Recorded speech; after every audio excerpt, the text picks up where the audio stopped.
Good morning. Oh. Bisita sa magandang garden ko. Kalabasa ko gumagapang na mga ilang buwan yan. May gugulayin na ako. Daming langaw. Ang ganda na ng abong tinanim.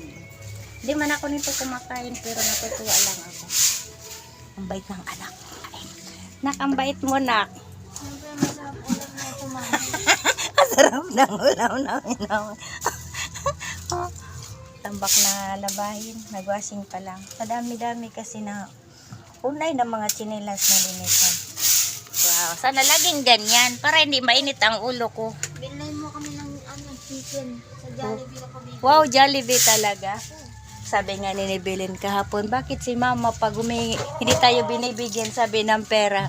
Pero pagpapasok tayo sa school, may pera. Talaga. Kinismit ako niya kahapon. Wow, sana laging gano'n. Sipag ni Bunso. Day off. Sa akin, magtatrabaho. Yan, tulungan ang mama. Pag wala kang gawa. Kasi pagod na mainit lagi ang ulo ng mama sa daming gawain. Bye.